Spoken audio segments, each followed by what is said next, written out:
আয়োজন এর পরে একের পর এক হবে,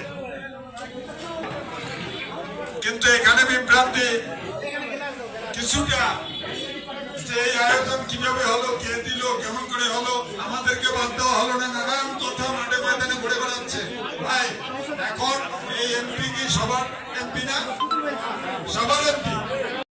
আপনারাও এরকম আয়োজন করেন, নিশ্চয় তিনি আসবেন। আমি সকলকে, যারা আয়োজন করেছেন তাদের সকলকে আন্তরিক অভিনন্দন জানিয়ে রব্বুল আলামিন খাস করে মাওলা আমাদের দরখাস্ত খানা কবুল আর মঞ্জুর করে নিন। আল্লাহ আজকের আয়োজন কবুল করে নিন। রব্বুল আলামিন শুকর গুজার করছি, আল্লাহ তাআলা তুমি আমাদেরকে ইজ্জত দান করেছো, আল্লাহ বেজ্জতি করো নাই।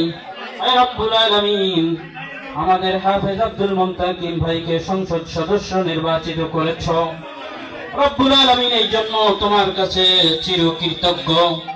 রব্বুল আলামিন আমাদেরকে দ্বীনের পথে চলার তৌফিক দিয়ে দাও। আল্লাহ তাআলা সকলে মিলে সুন্দরভাবে আমাদের এই মাগুরা ইউনিয়ন সহ কিশোরগঞ্জ সৈয়দপুর সমস্ত এলাকায় সুন্দরভাবে কাজের আঞ্জাম দেওয়ার তৌফিক দান করে দাও। আল্লাহ আগামী দিনের পথ চলাকে সহজ করে দাও। আল্লাহ আমাদের সকলকে দ্বীনের জন্য কবুল আর মঞ্জুর করে